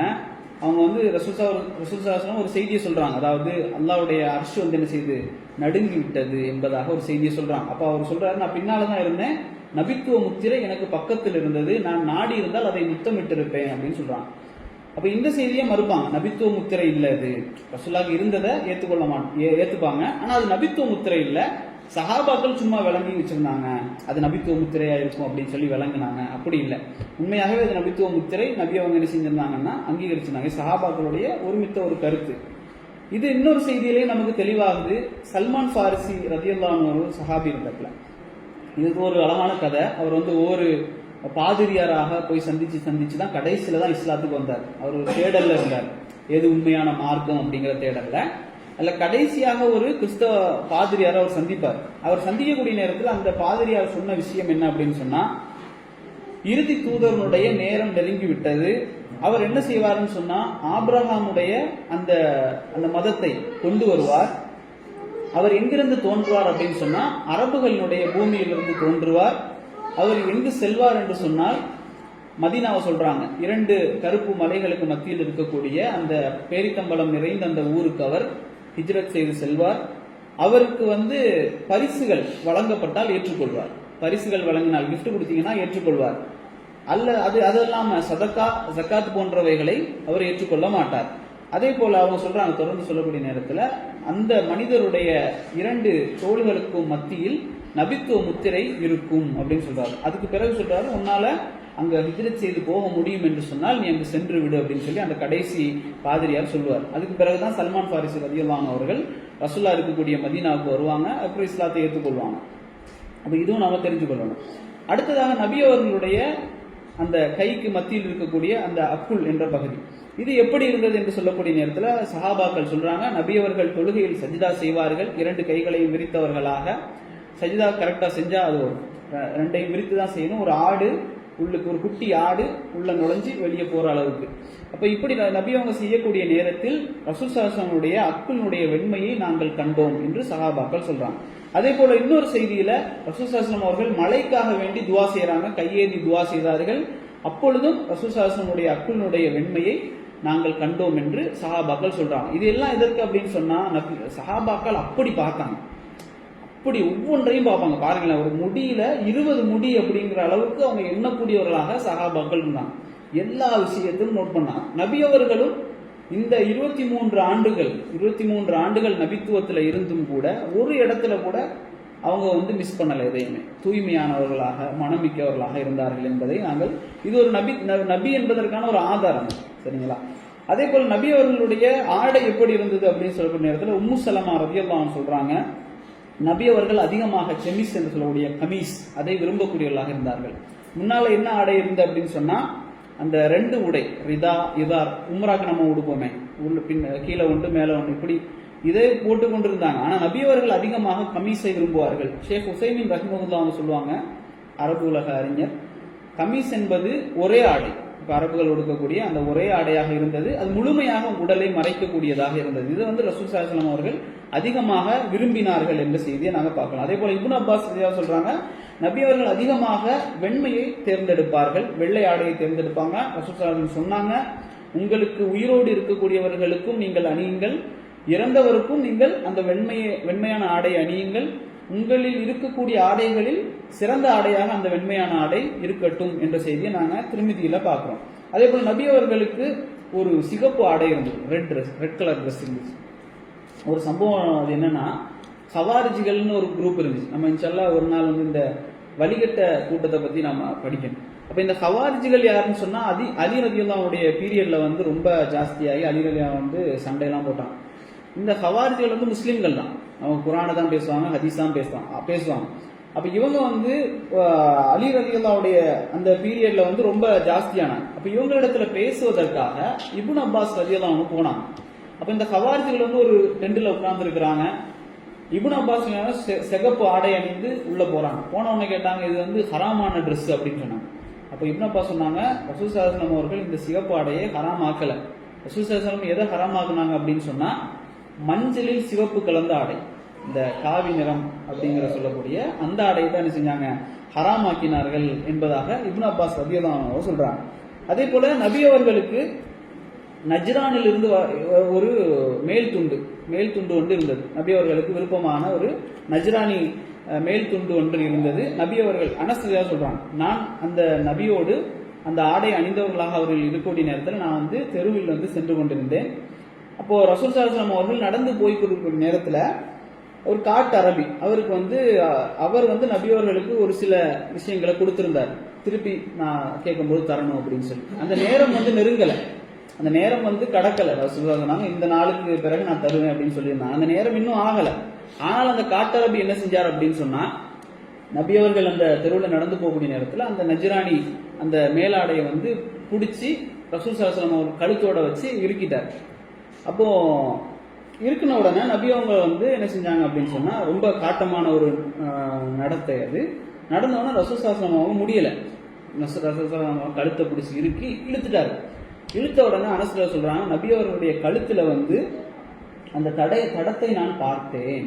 அப்ப இது நடந்த உடனே ரசூல் ஸல்லல்லாஹு அலைஹி வஸல்லம் அவர்கள் என்ன செஞ்சாங்கன்னு சொன்னா, அவரை பார்த்து திரும்பி ரசூல் ஸல்லல்லாஹு அலைஹி வஸல்லம் அவர்கள் சிரித்தார்கள். அப்ப இது ரெண்டு இடத்துல வரும். ஒன்று நபி அவர்கள் நஜ்ரானி அந்த கிளாத் போட்டிருந்தாரு அப்படிங்கிறதும், இரண்டாவது ரசூலாவோடு கடுமையாக நடந்தவரோடும் நபி அவங்க சிரித்த முகத்தோடு நடந்தார்கள் என்ற 2 செய்தியை நாங்கள் இதில் பார்க்கலாம். அதே போல நபி அவர்கள் கருப்பு தலைப்பாகை அணிந்திருக்கிறாங்க. கருப்பு தலைப்பாகை எப்போல்லாம் அணிந்திருக்கிறாங்கன்னா, ஒன்று மக்காவுக்குள்ள ஃபதஹ் மக்கா வெற்றியோடு மதீனாவிலிருந்து மக்காவுக்குள்ள நுழையக்கூடிய நேரத்தில் கருப்பு தலைப்பாகை அணிந்திருந்தார்கள். அப்போ சஹாபாக்கள் சொல்லுவாங்க, அவ்வளவு அழகான ஒரு மனிதரை நாங்கள் கண்டதில்லை அப்படின்னு சொல்லி. அதே போல நபி அவர்கள் குத்துபா நிகழ்த்தக்கூடிய நேரத்திலும் கருப்பு தலைப்பாகை அணியக்கூடியவர்களாக இருந்தார்கள். அதனுடைய 2 அந்த அந்த முடியும்ல இந்த 2 போட்டு இப்ப கட்டி 2 முடியக்கூடியது 2 தோள்களுக்கு மத்தியில் தொங்கிக் கொண்டிருக்கும் என்று சஹாபாக்கள் சொல்றாங்க. அதே போல நபி அவர்களுடைய காலணி எப்படி இருந்ததுன்னு சொன்னா, 2 ஸ்ட்ராப்ஸ் கொண்டதாக, இப்ப நம்ம செருப்பு போடுற மாதிரி 2 ஸ்ட்ராப்ஸ் கொண்டதாக ரசூல் ஸல்லல்லாஹு அலைஹி வஸல்லம் செருப்பு இருந்தது. திஹேத்தல் கல்வி அப்படின்னு சொல்லக்கூடிய ஒரு சஹாபி ரசூல் ஸல்லல்லாஹு அலைஹி வஸல்லம் அவர்களுக்கு ஒரு ஜோடி அந்த செருப்புகளை கிஃப்டாக வழங்கினாங்க. நபி அவர்கள் அதை அணிந்து கொள்வார்கள் அப்படிங்கிற செய்தி திருமிதியில வருது. அல்பானி சஹீஹ் அப்படின்றாங்க. அப்ப இந்த செருப்பு அல்லது ஷூ அணிந்து கொண்டு தொழலாம். நபி அவங்க சொன்னாங்க, நீங்க என்ன செய்யுங்க, செருப்புகளை அணிந்து கொண்டு தொழுங்கள் என்ற செய்தி சுனன் நஸாயி அதே போல முஸ்னத் அஹமதுல வருது. அல்பானி சஹீஹ்னு சொல்றாங்க. இன்னொரு செய்தியில வருது அபூ தாவூதுல என்னன்னா, கட்டளை விடுறாங்க ரசூலுல்லாஹ், நீங்க என்ன செய்யுங்க, செருப்பு அணிந்து கொண்டு தொழுங்கள், யூதர்களுக்கு மாறு செய்யுங்கள் அப்படின்னு சொல்றாங்க. ஏன் அப்படின்னா, யூதர்கள் செருப்பு அணியாமல் அப்படிதான் தொழுவாங்க. அவங்க அதாவது வணக்க வழிபாடுகள் ஈடுபடுறது, செருப்பு அணிந்து அவர்கள் வணக்க வழிபாடில் ஈடுபட மாட்டார்கள். நீங்கள் அவர்களுக்கு மாறு செய்யுங்கள். எல்லா நேரத்திலையும் அல்ல. இப்போ பள்ளிக்குள்ள எல்லாம் கிளீன் பண்ணி போட்டுற நேரத்துல செருப்பு போட்டுட்டு தான் உள்ள போகணும் இல்லை. சில இடங்கள்ல நம்ம வெளியில டிராவல்ல இருக்கக்கூடிய நேரத்தில், வெளியில தொழக்கூடிய நேரத்தில் செருப்பு ஷூக்கள் அணிந்து தொழுது கொள்ளலாம் என்பது. அதே போல அபூ ஹுரைரா ரலியல்லாஹு சொல்றாங்க, நபி அவர்கள் சொன்னார்கள், நீங்கள் அணிந்தால் 2 செருப்புகளை அணிந்து நடந்து கொள்ளுங்கள், இல்லை என்றால் 2ஐயும் அணியாமல் நடந்து கொள்ளுங்கள் என்ற செய்தியை நாங்க பார்க்கிறோம். அதே போல ரசூல் ஸல்லல்லாஹு அலைஹி வஸல்லம் அவர்கள் சாப்பாடு விஷயத்துல எப்படி இருந்தாங்கன்னு சொன்னா, நபி அவங்க சொன்னாங்க, ஆதமுடைய மகன் நிரப்பக்கூடிய பாத்திரத்தில் மிக மோசமான பாத்திரம் என்னது, வயிறு என்பதாக ரசூலுல்லாஹ் சொன்னாங்க. அப்ப அந்த செய்தியில சொல்லிட்டு வரக்கூடிய நேரத்துல, எழுந்து நிற்பதற்கு தேவையான அளவுக்கு ஒரு மனிதன் சாப்பிட்டாலே போதுமானது. இந்த முதுகெலும்பு நிமிர்ந்து நிற்கக்கூடிய அளவுக்கு சாப்பிட்டாலே போதுமானது. அது அல்லாமல் ஒருவர் சாப்பிட விரும்பினால் 3ஆக அதை பிரித்துக் கொள்ளுங்கள் அப்படின்னு சொல்ல சொன்னாங்க. 3 பகுதிகளாக வயிற்றை பிரித்துக் கொள்ளுங்கள். ஒன்று சாப்பாட்டிற்காக, இன்னொன்று தண்ணீருக்காக, இன்னொன்று அதாவது எம்டியாக விட்டுருங்க, சாதாரணமாக விட்டு விடுங்கள். இதுதான் ஹெல்த்தியானது என்பதாக ரசூல் ஸல்லல்லாஹு அலைஹி வஸல்லம் கட்டுனாங்க. சுனன் திருமிதி அதே போல அஹ்மதுல வரக்கூடிய செய்தி. அப்போ அபூ ஹுரைரா ரலியல்லாஹு சொல்றாங்க இன்னொரு செய்தியில, நபி அவர்கள் எந்த ஒரு உணவையும் தங்களுடைய வாழ்நாளில் என்ன செய்ததில்லை, குறை சொன்னது கிடையாது. இப்ப இதை வச்சுக்கிட்டு நம்ம எல்லா இடத்துலயும் இதை பயன்படுத்தணும் இல்லை. உணவை குறை சொல்லாம இருக்கிறது. இப்போ மனைவி கேட்கறாங்க, உணவு எப்படி இருக்கு, நல்லா இருக்கா, செஞ்சது நல்லா இருக்கா, நல்லா இல்லைன்னா நல்லா இல்லைன்னு சொல்லிடணும். இது உணவு குறை சொல்வதுன்னா அதை பத்தி மோசமா பேசுறது, நல்லாவே இல்லையே, அப்படிதான் பேசக்கூடாது. தவிர இப்போ ஒரு செஃப்பா இருக்காரு, ஒரு ஹோட்டல்ல செஃப் மேனேஜரா இருக்காரு, அவரு சாப்பாடு வருது எப்படி இருக்குன்னு பார்த்து சொல்லணும்னா எல்லாத்தையும் நல்லா இருக்குன்னு சொன்னா அது சரியில்லை. அப்போ என்ன செய்யணும் அப்படின்னு சொன்னா, இது பொதுவான ஒரு செய்தி, உணவு குறை சொல்லக்கூடாது அப்படிங்கிறது. அதே போல நபி அவர்கள் பூண்டு வெங்காயம் இந்த விஷயத்தை இரவுலையும் அதே போல தொழுகைக்கு போகக்கூடிய நேரத்திலையும் சாப்பிடுவதை தடை செஞ்சிருக்கிறாங்க. ரசூல் ஸல்லல்லாஹு அலைஹி வஸல்லம் அவர்கள் வெறுத்திருக்கிறாங்க. ஏன் அப்படின்னு சொன்னா, இந்த வாயினுடைய அந்த நாற்றத்தை நபி அவர்கள் வெறுத்திருக்கிறார்கள். எந்த அளவுக்கு நபி அவங்க ஹலாலான தேன் என்பது ஹலாலானது, அதையே வெறுத்தாங்க. ஏன்னா ஒரு தேன் சாப்பிட்டுட்டு ரசூலுல்லாஹ் மனைவி வீட்டுக்கு போனாங்க. ஒரு 2-3 பேர் என்ன சொல்லிட்டாங்கன்னா, என்ன சாப்பிட்டு வந்தீங்க அப்படின்னு கேட்டாங்க. நபி அவங்க தேன் தான் சாப்பிட்டேன். அதோட தேனை ரசூலுல்லாஹ் தனக்கு தானே ஹராமாக்குனாங்க, இன்னும் நான் சாப்பிட மாட்டேன் அப்படின்னு. அப்ப அல்லாஹ் அதை கண்டிச்சு வசனம் இருக்கு, நீங்க அல்லாஹ் ஹலாலாக்கியதை ஹராமாக்க கூடாது அப்படிங்கிறதுக்காக. அப்ப நபி அவர்கள் அந்த மாதிரி அதை கவனம் செலுத்தினாங்க. நபி அவர்கள் என்றைக்கும் சாய்ந்து உண்ண மாட்டார்கள். சாய்ந்து என்ன செய்ய மாட்டாங்க அப்படின்னு சொன்னா உண்ண மாட்டார்கள். இன்னொரு செய்தியில வருது, நபி அவர்கள் ஒரு தட்டுக்கு மேல இன்னொரு தட்டை வச்சு சாப்பிட மாட்டாங்க. அதாவது அதாவது கீழே உட்காந்து சாப்பிடுவாங்க. பிளேட்டுக்கு கீழே ஒன்று வச்சு தான் சாப்பிடணும்னு நபி அவங்க சாப்பிட்டது கிடையாது. இது வந்து டேபிள்ல நம்ம சாப்பிடக்கூடாது என்பதில்லை. இன்னொரு செய்தி வரும், நபி அவங்க வந்து 3 விரல்ல தான் சாப்பிட்டாங்க. நபி அவர்கள் 3 விரலில் தான் சாப்பிட்டாங்க. இன்னைக்கு வந்து ஒரு ஷேக் அல்பானி ரஹ்மத்துல்லாஹி கேட்டாங்க, ஸ்பூனை வச்சு சாப்பிட்றது ஹராம் தானே அப்படி. அப்போ அவர் சொன்னாரு, ஸ்பூனை வச்சு சாப்பிட்றது சில வேளைகளில் சுண்ணாவாக மாறும். எப்போ நபி அவங்க 3 விரல்ல தான் சாப்பிட்டாங்க. 3 விரல் எப்போ சாத்தியம்? ஸ்பூன்ல சாப்பிட்டாதான் இப்போ சாத்தியம் சோறு சாப்பிட்றது. அப்போ அது எல்லாமே வந்து ஹராம் ஹலால்னு சொல்லக்கூடாது. நபி அவர்கள் எந்தெந்த கட்டங்களில் நம்ம முடிஞ்ச அளவுக்கு வீடுகளில் சேருக்கு மேலே உட்காந்து இந்த டேபிள்களில் வச்சு சாப்பிட முடியாதவங்க சாப்பிட்டு கொள்ளலாம், அல்லது முடியும் வீட்டில் உட்காந்து சாப்பிட முடியும் அப்படின்னு சொன்னால் தரையில் அமர்ந்து தரையில் பிளேட்டை வச்சு சாப்பிட்றது ரசூல் ஸல்லல்லாஹு அலைஹி வஸல்லம் அவர்கள் வலியுறுத்தினாங்க. அதே போல் நபி அவர்கள் வந்து உட்கார்ந்து சாப்பிடுவாங்க. எப்படி உட்காருவாங்க அப்படின்னு சொன்னால் இக்கா அப்படின்னு சொல்லக்கூடிய அந்த முறையில், அதாவது ஒரு காலை நட்டு வச்சிருப்பாங்க, இடது காலை நட்டு வச்சு வலது காலை மடக்கி அந்த வலது காலில் உட்கார்ந்துருப்பாங்க. இன்றைக்கு வந்து ஊர்களில் தப்லீக்ல போகக்கூடியவங்க அந்த மாதிரி சாப்பிடுவாங்க. அந்த மாதிரி சாப்பிட்றது ரசூல் ஸல்லல்லாஹு அலைஹி வஸல்லம் உடைய ஒரு வழிமுறை. அப்படி சாப்பிடக்கூடிய நேரத்தில் வந்து அதிகமாக சாப்பிடவும் முடியாது. ரெண்டாவது, கால் வலிக்கும் அப்படி உட்கார்ந்தா. நிறைய நேரம் கம்ஃபர்டபுளாக உட்கார்ந்து சாப்பிடவும் முடியாது. அப்போ ரசூல் ஸல்லல்லாஹு அலைஹி வஸல்லம் வந்து அந்த கம்ஃபர்டபுளாக விரும்பலை. கம்ஃபர்டபுளாக உட்கார்ந்தா நல்லா சாப்பிடலாம். அப்போ அந்த மாதிரி உட்காரக்கூடிய நேரத்தில் குறைவாக சாப்பிடும், குறைஞ்ச நேரம் தான் எடுத்துக்கொள்வோம் அப்படிங்கிறதும் ஒரு சுன்னா. அதே போல நபி அவர்கள் தங்களுடைய வாழ்க்கையில வந்து பயணம் செய்யக்கூடிய நேரத்தில் எதுல வேணாலும் பயணம் செய்வாங்க. அதாவது குதிரை இருந்தா குதிரையில பயணம் செய்வாங்க, ஒட்டகம் இருந்தா ஒட்டகத்துல, கழுதை இருந்தால் கழுதையிலையும் பயணம் செய்வாங்க, கோவேறு கழுதை இருந்தால் அதிலும் பயணம் செய்வார்கள். எதுக்கு இதை சொல்றாங்க அப்படின்னு சொன்னா, பெருமை பிடிச்சவர் இல்லை, நான் வந்து இதுல தான் போவேன், நான் நபி அப்படிங்கிற மாதிரி பெருமை பிடித்தவர் கிடையாது. இன்னொன்று என்ன அப்படின்னு சொன்னா, தனக்கு பின்னால் யாரு அமர வேண்டும் என்பதையும் நபி அவங்க என்ன செய்ய மாட்டாங்க, டிசைட் பண்ண மாட்டாங்க. யாராக இருந்தாலும், அடிமையாக இருந்தாலும் ஏற்றுக்கொள்வார்கள். யாராக இருந்தாலும் நபி அவர்கள் தனக்கு பின்னால் ஏற்றுக்கொள்ளக்கூடியவர்களாக இருந்தார்கள் என்ற செய்தியை நாங்கள் பார்க்கிறோம். அதே போல நபி அவர்கள் ஹலாலான எந்த உணவையும் தவிர்க்க மாட்டார்கள். இது என்ன செய்தி அப்படின்னு சொன்னா, ஹலாலை தவிர்க்க மாட்டார்னா நம்மளும் தானே ஹலாலை தவிர்க்கல, அப்படி இல்லை. இன்னைக்கு வந்து சில சாப்பாடுகள் இருக்கும், நீங்க ஏதாவது ஒரு பெரிய ஒரு மேனேஜரோட உட்கார்ந்து சாப்பிடக்கூடிய நேரத்தில் உங்களுக்கு பிடிச்ச சாப்பாடை கூட சில நேரம் சாப்பிட மாட்டீங்க. இப்போ தரையில ஒரு பேர்த்தம்பளம் கிடக்கு, தூய்மையான பேர்த்தம்பளம், அப்பதான் விழுதுன்னு வைங்களேன், அதை எடுத்து நாங்க நண்பர்களோடையோ அல்லது வேறு மக்களோட போகும்போது எடுத்து சாப்பிடுவோமா, என்ன நினைப்பான் அப்படின்னு. ஆனால் நபி அவர்கள் அதை செய்ய மாட்டாங்க. நபி அவர்கள் அதை ஊதிவிட்டு சாப்பிடக்கூடியவர்களாக இருந்தார்கள். அதிலும் அவர்கள் பெருமையை காட்டியது கிடையாது என்ற செய்தியை நாங்கள் பார்க்கிறோம். அப்போ அதே போல முடிச்சுக்கிறேன் இன்ஷா அல்லாஹ். மேக்சிமம் ரசூல் ஸல்லல்லாஹு அலைஹி வஸல்லம் அவர்கள் தங்களுடைய வாழ்க்கையில பாலை அதிகமாக போதுமாக்கிக் கொள்ளக்கூடியவர்களாக இருந்தார்கள், பாலை அருந்தக்கூடியவர்களாக இருந்தார்கள். நபி அவர்களுக்கு விருப்பமானது இனிப்பும் தேனும், இனிப்பை அதிகமாக விரும்புவார்கள். அதே போல குளிர்பானங்கள் குடிக்கக்கூடிய நேரத்தில், அந்த ஃப்ரூட் ஜூஸ் அந்த மாதிரி குடிக்கும் நேரத்தில், அதாவது இனிப்பும் அதாவது குளிர்ந்த தன்மையும் உள்ள சாப்பாடுகளை நபி அவர்கள் அதிகமாக விரும்பினார்கள். குக்கும்பர் என்ன சொல்லுவோம் நம்ம, குக்கும்பர் வெள்ளரிக்காவையும் டேட்ஸையும் சேர்த்து நபி அவங்க சாப்பிடுவாங்க. அதே போல வாட்டர் மெலனையும் டேட்ஸையும் நபி அவர்கள் சேர்த்து சாப்பிடுவார்கள். அதை கேட்க ரசூலுல்லாஹ் ஒரு இடத்துல சொன்னாங்க, இதுக்கு இதை நாங்கள் இணையாக்குவோம், அதாவது இது சூடு இது குளிர்ச்சி, இது ரெண்டையும் நாங்கள் என்ன செய்வோம், இணைத்து நாங்கள் சாப்பிடுவோம் என்று ரசூலுல்லாஹி ஸல்லல்லாஹு அலைஹி வஸல்லம் சொன்னாங்க. ஆயிஷா ரலியல்லாஹு அன்ஹா அந்த செய்திகளை அறிவிக்கிறாங்க. அதே போல குடிக்கிறது, நபி அவர்கள் 3 சிப்புகள்ல குடிப்பாங்க. ஒரு தண்ணியை எடுத்துக்கிட்டோம் அப்படின்னு சொன்னா 3 சிப்புகளாக குடிப்பார்கள். பாத்திரத்தில் மூச்சு விட மாட்டார்கள். அதே போல அதுதான் உட்கார்ந்து குடிப்பார்கள். இது குடிக்கக்கூடிய முறை. அதே போல ரசூல் ஸல்லல்லாஹு அலைஹி வஸல்லம் அவர்கள் நடக்கக்கூடிய நேரத்துல கொஞ்சம் சாய்ந்து, முன்னுக்கு சாய்ந்து நடப்பார்கள், வேகமாக நடப்பார்கள். திருமதியில் வர செய்தி, முன்னுக்கு சாய்ந்து நடப்பார்கள். அலி ரலியல்லாஹு சொல்றாங்க, ஒரு மலையிலிருந்து ஒரு மனிதன் எப்படி இறங்கினா எப்படி இறங்குவானோ அதே போல சாய்ந்து நடப்பார்கள் நபி அவர்கள். இப்னு அப்பாஸ் சொல்றாங்க, அவருடைய நடை என்பது வேகமாகவும் அதே போல ரொம்ப சக்தி மிகுந்ததாகவும் இருக்கும். அதில் வந்து நாங்கள் ஒருபோதும் சோர்வை கண்டதில்லை அப்படின்னு சொல்லி சொல்றாங்க. அப்போ இது வந்து ரொம்ப வேகமாக நடக்கணும்னு இல்லை, முடிஞ்ச அளவுக்கு வேகமாக. ஒரு முஸ்லீம் என்றால் சோர்வாக இருக்க மாட்டான் என்பதை காண்பிப்பதற்காக அல்லாஹ்வுடைய தூதர் அப்படி நடந்தாங்க. அதே போல நபி அவர்கள் உட்காரக்கூடிய நேரத்தில் குர்ஃபசா அப்படின்னு சொல்லக்கூடிய முறை, அதாவது உட்கார்ந்துக்கிட்டு 2 காலையும் தூக்கி கையால் இப்படி பிடிச்சிருக்கிறது. சில பேர் உட்கார்ந்துருப்பாங்கல்ல, அப்படி உட்கார்றதுல ஒரு தடையும் இருக்கு. அதாவது மறைவான இடங்கள் தெரியக்கூடிய ஆடை அணிந்திருந்தா அப்படி உட்காரக்கூடாது.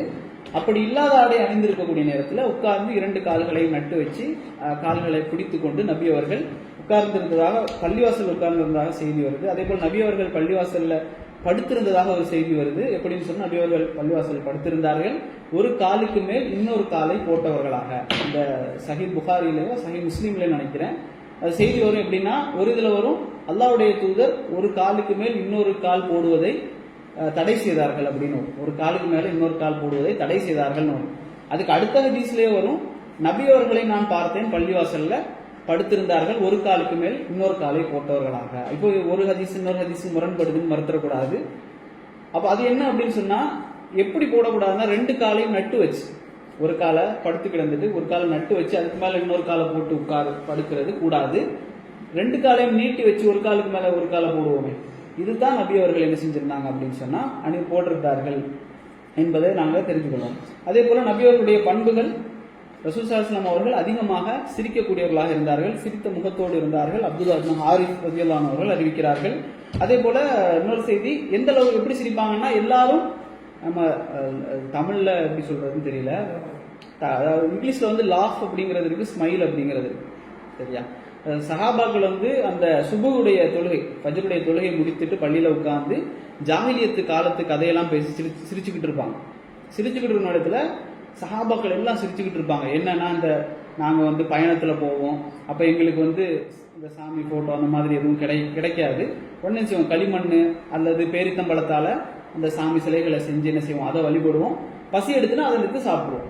இப்ப இதை சொல்லி அவங்க சிரிச்சுக்கிட்டு இருந்தாங்க ஜாஹிலிய காலத்து அந்த வளமைகளை. அப்புறம் ரசூல் ஸல்லல்லாஹு அலைஹி வஸல்லம் அவர்கள் புன்னகைத்தவர்களாக இருந்தார்கள். சிரிப்பு வேற, புன்னகைத்தல் வேற. ரசூல் ஸல்லல்லாஹு அலைஹி வஸல்லம் அவர்கள் எப்போதும் புன்னகைக்கக்கூடியவர்களாக இருந்தார்கள். நபி அவர்களும் என்ன செய்வாங்கன்னு சொன்னா, அந்த ஜோக்ஸ் வந்து சொல்லியிருக்காங்க.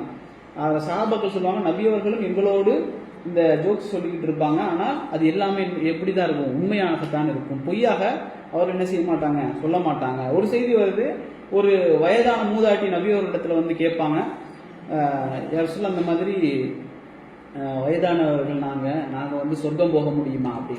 ரசூலா சொன்னாங்க, வயதானவர்கள் சொர்க்கத்துக்குலாம் போக முடியாது அப்படின்னு சொன்னோன்னா அந்த பெண்மணி அழுதுகிட்டே போயிடுவாங்க, அழுதுகிட்டே போவாங்க. அப்ப ரசூலா சொல்லுவாங்க, அந்த சூரத்துல் வாக்கியாவினுடைய 35-37 வசனத்தை ஓதி காட்டி அவங்களிடத்துல சொல்லுங்க, வயதான நிலையில் யாரும் சொர்க்கத்துக்கு போக மாட்டோம், எல்லாரும் இப்படிதான் போவோம், இளமையான நிலையில் தான் போவோம் என்பதை அவருக்கு சொல்லுங்க அப்படின்னு சொல்லி ரசூலா சொல்லுவாங்க. இது ஒரு ரசூல்லாவுடைய அந்த பண்பு. அதே போல இன்னொரு செய்தியில, அதாவது ஒரு ஒரு சின்ன குழந்தை, அபு உமேர் அப்படின்னு சொல்லக்கூடிய ஒரு குழந்தை, அவருக்கு ஒரு குருவி இருந்துச்சு, குருவி, சின்ன குருவி, அது வந்து செத்து போயிடுச்சு. அவர் அப்போ ரசூல்லா போய் கேட்டாங்க, அபு உமேர் உன்னுடைய நுகேர் எங்க அப்படின்னு கேட்டாங்க. அந்த நுகேருங்கிறது அந்த சின்ன குருவி, அது எங்க அப்படிங்கிறது கேட்டாங்க. இதே போல நிறைய செய்திகள் வரும்.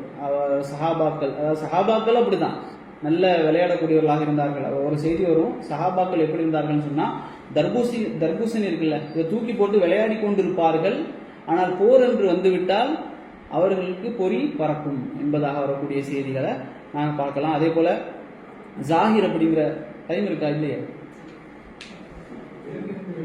ஜாகிர் அப்படிங்கிற ஒரு மனிதர், அவர் வந்து ஒரு டெசர்ட்ல வாழக்கூடிய ஒரு பாலைவனத்து அரபி. ரசூல்லா வந்து ஒரு நாள் போறாங்க, அவர் வந்து பார்க்கறதுக்கு ரொம்ப கோரமா இருப்பார், அவர் யாரும் மதிக்க மாட்டாங்க அவரை. அப்ப அவர் வந்து பொருட்களை வாங்கி வித்துக்கிட்டு இருக்கக்கூடிய நேரத்தில் ரசூல்லா வந்து பின்னால போய் அவரை கட்டி பிடிச்சி அப்படி மறைச்சிட்டாங்க. அப்போ அவர் வந்து விடுங்க விடுங்க விடுங்கன்னு சொல்றாரு. அதுக்கு பிறகு யாருன்னு திரும்பி பார்த்தோம்னா ரசூல்லான்னு சொன்னோன்னா அவர் அப்படி சாஞ்சுக்கிறார். சாஞ்சவுடன் ரசூல்லா சொல்றாங்க, இந்த ஜாகிரை வாங்கக்கூடியவர் யார் அப்படின்னு கேட்கிறாங்க. சும்மா விளையாடுறாங்க, இந்த ஜாகிரை வாங்கக்கூடியவர் யார் அப்படின்னு கேட்கிறாங்க. அப்போ அவர் சொல்றாரு, என்ன யார் ரசூல்லா வாங்குவா, என்ன வந்து மதிக்கவே மாட்டாங்க அப்படின்னு சொல்லி அவர் கண்ணீர் விடுவார்.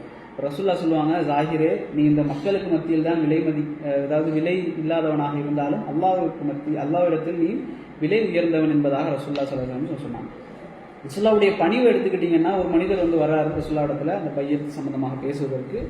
அவர் வந்து அப்போதான் புதுசா வர்றாரு, வந்தவொன்னு அப்படியே நடுங்கி உட்கார்ந்து இருக்கிறார், நபி ஆச்சே அரசாச்சே அப்படின்னு சொல்லி. அப்ப ரசூல்லா சொல்றாங்க, அதாவது நார்மலாக இருங்க, டேக் இட் ஈஸி, நீ சும்மா இருங்க, நான் ஒரு பெரிய ராஜா இல்ல, நான் ஒரு அதாவது காய்ந்து போன, அதாவது என்ன சொல்றதுன்னா உப்பு போட்டு சாப்பிடக்கூடிய, காய்ந்து போன உப்பு போட்டு சாப்பிடக்கூடிய இறைச்சிகளை சாப்பிடக்கூடிய குறைஷிகளுடைய மகனில் ஒருத்தன் தான் அப்படின்னு சொல்லி சொல்றாரு. இன்னொரு இடத்துல சொல்றாங்க, என்னை அதிகமாக புகழ வேண்டாம், நீங்கள் என்னை புகழ விரும்பினா என்ன சொல்லுங்க, என்னை ஒரு அடிமை என்று சொல்லுங்கள், அல்லாஹ்வுடைய அடிமை என்று சொல்லுங்கள், அல்லாஹ்வுடைய தூதர் என்று சொல்லுங்கள், என்னை புகழ வேண்டாம் அப்படின்னு சொல்லி சொன்னாங்க. அதே போல் நபி அவர்களும் சஹாபாக்கள் உட்கார்ந்து இருக்கக்கூடிய நேரத்தில் யார் வந்து பார்த்தாலும் எது நபி எது சஹாபா என்பது தெரியாது. இதை வச்சுக்கிட்டே வரக்கூடியவங்க எல்லாம் யார் நபி யார் நபி யார் நபின்னு கேட்க ஆரம்பிச்சோம்னா அபூ ஹுரைரா ரலியல்லாஹு அன்ஹு சொல்றாங்க, யார் சொல்ல அவங்களுக்கு ஒரு சின்ன ஒரு மிம்பர் மாதிரி போட்டு தரோம், அதுக்கு மேல உட்காருங்க, வரக்கூடியவங்க தெரிந்து கொள்ளட்டும் நீங்கள் தான் நபி என்பதாக. அந்த அளவுக்கு நபி அவர்கள் சஹாபாக்களோடு அப்படி இருப்பாங்க. அவங்க பேசினா எண்ணி விடலாம். நபி அவர்கள் பேசுவாங்கல்ல, ஒருத்தர் வந்து எத்தனை வேர்டு பேசுறாரு அப்படின்னு சொல்லி எண்ண ஆரம்பிச்சா அந்த வார்த்தைகளை எண்ணி விடலாம். இன்னொரு செய்தியில் ஆயிஷா தொழுதுகிட்டு இருக்கிறாங்க, அப்போ ஒருத்தர் வந்து சரசரன்னு பேசுறாரு. ஆயிஷா சுண்ண தொழுதுட்டு இருக்கிறாங்க, தொழுது முடிச்சுட்டு சொல்றாங்க, நீங்க எப்படி பேசுறீங்க, நபி அவர்கள் பேசினால் எண்ணி விடலாம், நீங்க சரசரவென்று பேசக்கூடிய தொழுகையில் எனக்கு கேட்டுக்கிட்டு இருக்கு அப்படின்னு சொல்லி ஆயிஷா ரலியல்லாஹு அன்ஹா சொன்னாங்க. இந்த அளவுக்கு நபி அவர்கள் அதாவது தன்னடக்கம் மிக்கவராக வெக்கம் மிக்கவராக இருந்தார்கள். நபி அவங்களை பற்றி சொல்லுவாங்க, ஒரு கன்னிப்பெண் எந்த அளவுக்கு வெக்கப்படுவாளோ அதை விட அதிகம் வெக்கப்படக்கூடியவராக நபி அவர்கள் இருந்தார்கள். வெக்கம்னா என்ன, இருக்கிறதால வெக்கப்பட்டு போறதில்லை, அதாவது பாவம் செய்வதில் வெக்கம், எப்பவுமே வெக்கத்தோடு நபி அவர்கள் இருப்பார்கள். ரசூலுல்லாஹ் சொன்னாங்க, வெக்கம் என்பது ஈமானில் ஒரு பகுதி என்று சொன்னாங்க. அதே போல இன்னொரு செய்தியில வரும், வெக்கம் இல்லாதவன் விரும்பியதை செய்து கொள்ளட்டும். அப்ப இந்த ஹதீஸை வந்து பாசிட்டிவா எடுத்துடக்கூடாது, எனக்கு வெக்கம் இல்லை நான் என்ன வேணாலும் செய்யறேன் அனுமதி அப்படிங்க, அப்படி இல்லை. வெக்கம் இல்லாத விரும்பியதை செய்து கொள்ளணும்னா அது ஒரு கெட்ட விஷயம், வெக்கத்தை வர வைக்கிறதுக்காக சொல்லப்படக்கூடிய ஹதீஸ் அது. அப்ப அதையெல்லாம் ரசூல் ஸல்லல்லாஹு அலைஹி வஸல்லம் சொன்னாங்க. ஆயிஷா ரலியல்லாஹு சொல்லுவாங்க, நபி அவர்கள் கெட்டவராகவும் இருக்கவில்லை, கெட்ட பேச்சு பேசக்கூடியவராகவும் இருக்கவில்லை. நபி அவர்கள் 2 விஷயம் கொடுக்கப்பட்டு அதில் எதை தேர்வு செய்ய வேண்டும் என்று சொன்னால் அதில் இலகுவை தேர்வு செய்வார்கள். நபி அவர்களுக்கு 2 விஷயம் கொடுக்கப்பட்டு ஏதாவது ஒன்று தேர்வு செய்யுங்க அப்படின்னு சொன்னா எது லேசோ அதை தேர்வு செய்வார்கள். இதை எப்படி எல்லாம் ஆக்கிட்டாங்கன்னா, தொழுகைக்கு போகக்கூடிய நேரத்தில் உது செய்யறது லேசா, தயமம் செய்யறது லேசா, தட்டிக்கிட்டு போயிடும் சொல்லி அதுக்கெல்லாம் ஹதீஸை என்ன செய்யறாங்க, யூஸ் பண்றாங்க. அப்போ அதுக்கெல்லாம் இல்லை, அதுல அந்த செய்தி தொடர்ந்து வரும், அதுதான் முக்கியம். சொல்றாங்க, இலகுவை தேர்வு செய்வார் பாவமாக இல்லாதவரை. இது பாவம் அப்படின்னு சொன்னா அது செய்ய மாட்டார். எது ரெண்டுமே ஹலால், எதை செஞ்சா இலகோ அதை தேர்வு செய்வார் ரசூல் ஸல்லல்லாஹு அலைஹி வஸல்லம் அவர்கள். கடைசியாக நபி அவர்கள் தங்களுக்காக யாரையும் பழி வாங்கியது கிடையாது. அவர் தனக்கு ஏற்பட்ட எந்த தீங்குக்கும் யாரையும் பழி வாங்கியது கிடையாது. அல்லாஹ்வுடைய விஷயத்திலும் அல்லாஹ்வுடைய மார்க்க விஷயத்திற்காகவுமே தவிர என்ற செய்தி. கடைசியாக நபி அவர்களுடைய அந்த படுக்கை, அதை சொல்ல மறந்துட்டேன். நபி அவர்கள் வந்து எங்க படுப்பாங்க அப்படின்னு சொன்னா அந்த காய்ந்த மட்டைகளால் போடப்பட்ட கட்டில்களில் தான் படுப்பாங்க. நபி அவர்கள் அதில் படுத்து எழுந்திருக்கக்கூடிய நேரத்தில் சஹாபாக்கள் வந்து என்ன செய்வாங்க அப்படின்னு சொன்னா இந்த முதுகை தட்டி விடுவாங்க. தட்டி விட்டுக்கிட்டு கேட்பாங்க, யார் சொல்ல, அவங்க வந்து அழுவாங்க, உமர் ரலியல்லாஹு பார்த்து அழுதாங்க. யார் சொல்ல, நாங்கள் வந்து உங்களுக்கு ஒரு விரிப்பை விரித்து தரவா அப்படின்னு கேட்டாங்க. அப்போ ரசூலுல்லாஹ் சொன்னாங்க, எனக்கும் இந்த உலகத்துக்கும் என்னப்பா இருக்கு அப்படின்னு கேட்டாங்க. ஒரு பயணி ஒரு மரத்தடியில் தங்கி ஓய்வெடுத்து திருப்பி எந்திரிச்சு போற உலகம் தான் இந்த உலகம். இந்த உலகத்தில் எனக்கு என்ன இருக்கிறது அப்படின்னு சொல்லி ரசூல் ஸல்லல்லாஹு அலைஹி வஸல்லம் கேட்டாங்க. அந்த அளவுக்கு நபி அவர்கள் இலகுவை, அதாவது நபி அவர்களுக்கு வசதி எல்லாமே இருந்துச்சு, நபி அவர்களுக்கு எல்லா வசதியும் இருந்துச்சு, சாப்பிடக்கூடிய வசதி இருந்துச்சு. நபி அவர்களை பற்றி நம்ம பேசக்கூடிய நேரத்தில் 2 மாதங்கள் தொடர்ச்சியாக அவருடைய வீட்டில் நெருப்பு எரியாது. நபி அவர்கள் கோதுமையால் செய்யப்பட்ட ரொட்டியை வந்து வயிறு நிறைய சாப்பிட்டது கிடையாது, அப்படி ரசூல் ஸல்லல்லாஹு அலைஹி வஸல்லம் அவர்கள் இருந்தார்கள். ஆனால் எல்லாமே இருந்துச்சு, பணம் இருந்தா, வசதி இல்லையானா எல்லாமே இருந்துச்சு. ஆனால் நபி அவர்கள் அதை மக்களுக்காகவும் தன்னுடைய குடும்பத்துக்காகவும் செலவழிக்கக்கூடியவர்களாக இருந்தார்கள். அதை நாம் தெரிஞ்சு, வசதி இருந்தது ஆனால் நபி அவர்கள் ஏழ்மையாக வாழ்ந்தார்கள் என்ற செய்தியை நாங்கள் தெரிந்து கொள்ளணும். இதையெல்லாம் எதுக்கு படிக்கிறோம் அப்படின்னு சொன்னால், முடிந்தவரை நபி அவர்களுடைய சுன்னாக்கள், அதாவது எப்படி சாப்பிடுவாங்க, எப்படி உட்காருவாங்க, வலது பக்கம் ஒரு கழித்து படுப்பார்கள், உது செய்துவிட்டு படுப்பார்கள். நபி அவர்கள் எப்போது வீட்டை விட்டு வெளியே போனாலும் மிஸ்வாக் செஞ்சுக்கிட்டே வெளியே போவாங்க, மிஸ்வாக் செஞ்சுக்கிட்டே உள்ளே வருவாங்க. இதையெல்லாம் நாங்கள் எங்களால் முடிஞ்ச வரைக்கும் பின்பற்றக்கூடிய நேரத்தில் அல்லாஹ்வுடைய பொருத்தம் நமக்கு கிடைக்கிறதுக்கு நிறைய வாய்ப்புகள் இருக்குது. இதுபோல் இதில் நிறைய ரசூலுல்லாஹ்வுடைய தொழுகை முறை அது எல்லாமே வரும் இன்ஷா அல்லாஹ். அதெல்லாம் போனால் ரொம்ப நேரம் பேசணும். முடிந்த வரைக்கும் இந்த விஷயங்களில் தோற்றம் சம்பந்தமான விஷயங்கள், நடைமுறை சம்பந்தமான விஷயங்கள், நடை உடை பாவனை எல்லாத்துலேயுமே வந்து நபி அவர்களை பின்பற்றக்கூடிய நேரத்தில் உலகத்துக்கு ஒரு முன்மாதிரியான பர்சனாலிட்டியாக நாங்களும் இருக்கலாம் என்ற செய்தியை சொல்லிக்கொண்டு, அல்லாஹ் சுப்ஹானஹு வ தஆலா எதை கேட்டோமோ அதை பின்பற்றக்கூடிய மக்களாக நம்மையும் நமது சந்ததியினரையும் அல்லாஹ் ஆக்கியருள்வானாக. ஹாதா மா இன்தி வல் இல்மு இன்தல்லாஹ் வ கூலு கௌலி ஹாதா அஸ்தக்ஃபிருல்லாஹி லி வ லக்கும். அஸ்ஸலாமு அலைக்கும் வரஹ்மத்துல்லாஹி வ பரகாத்துஹு.